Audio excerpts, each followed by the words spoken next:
Okay. So Gemini, the very first thing that I'm seeing here, kind of interesting, different parts of the month. First thing that strikes me is that towards the end of the month, you are going to be experiencing some real satisfaction. Empress is here. She's a card of satisfaction, abundance, vitality. Everything's flourishing. And this Nine of Cups is also satisfaction. It can mean a wish fulfillment. It can mean doing things that you enjoy. Sometimes it can even mean like too much of a good thing or overdoing it.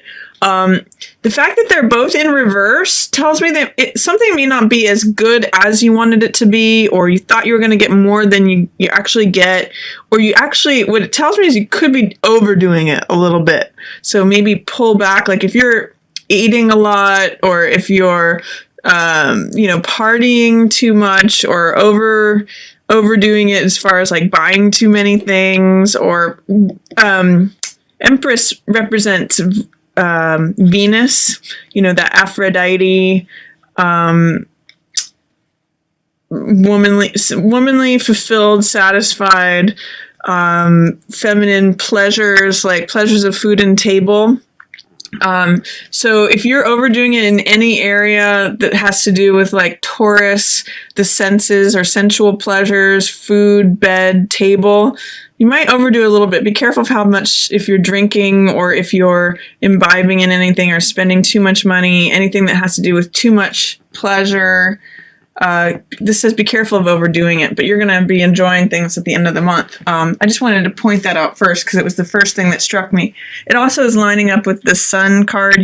Sun card is one of the best cards of the deck, so there's going to be a lot of fulfilled energy here, abundance, vitality. I'm going to take a look at what's coming up at the beginning of the month. It looks like we've got a little bit of a struggle here. This is heartbreak. Three of Swords. It's traditionally like heartbreak or indecision or something that really just didn't go your way. It's something that's like hurting you, or third wheel energy, indecision and worry.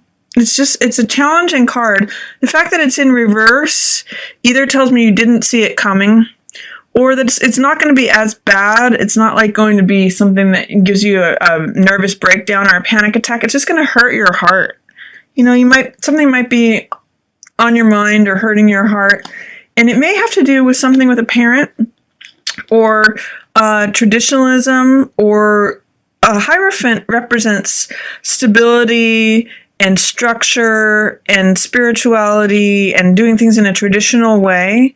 So there may be something that has to do with having to do things in a spiritual way, or an authority figure that, is kind of being rough on you or disappointing. This is Three of Swords can be disappointment. It's not a major disappointment because it's not upright, but there's some sort of way in which an authority figure is disappointing to you, or is cause for disappointment, or a way in which tradition is holding you back, or you thought that you were going to be able to do something innovative, but they said, no, it has to always be done the same way that it's always been done. So there's something that's heavy on your heart at the beginning of the month. It might have to do with struggles at the home. It might have to do, Seven of Wands is traditionally struggle, and or fighting something, or standing up for what you believe in, some sort of like noble fight. And then the Four of Wands is celebration and joy and festivity, excitement. But because these two are in reverse, it just feels like struggle in the home. Instead of celebrating and being excited and having joy, there's just like this tension is what it's showing me. And you're kind of feeling like you have to fight the fight. And someone's saying, no, this is the way it's always been. You got to do it that way. You got to follow tradition. And this is what traditional roles are saying. And this person's in a place of authority. So you're kind of feeling a disappointment by that. Or you're feeling like there's something on your heart about that. In the middle of the month, you have Hanged Man, Page of Wands, Queen of Wands, and Sun. Because these three cards are fire, cards. I'm seeing there's some kind of maybe reunion or a way that you've been able to work it out. If there was challenge and difficulty in the home, Page of Rods and Queen of Rods are kind of like making up. He's looking at her and she's, doing things, and she's very attractive and she's willing to speak her mind, and she's very bold and courageous and, does things in her own way. And the Sun being next to them says, okay, here's these two people who have worked it out. And maybe they've taken off all of their garb of feathers in their hat and crowns, and they're just being people. So maybe what it is that there's some sort of thing about traditional roles or things always being the way they were. But they do come to like a unified place in the middle of the month. So if you're having troubles with your spouse or someone in the home or your child, oftentimes Page of Rods can be a younger person.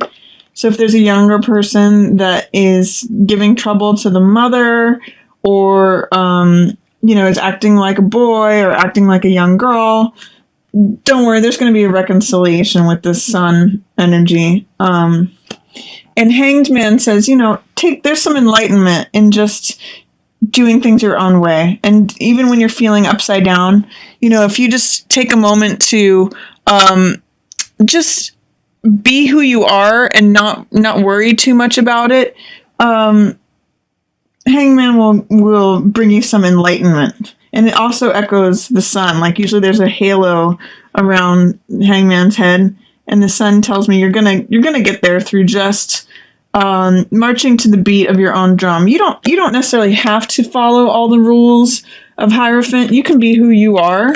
That's what Hangman says, is like, just, you're comfortable just hanging out. You don't need everyone's approval. You can just be at peace there. And that by doing that, that's where all this reconciliation comes from. You don't necessarily want to follow all of these rules. There's something that's challenging for you about that. But if you just do your own thing, reconciliation will happen. And then towards the end of the month, there is this proclamation of love or willingness to wear your heart on your sleeve.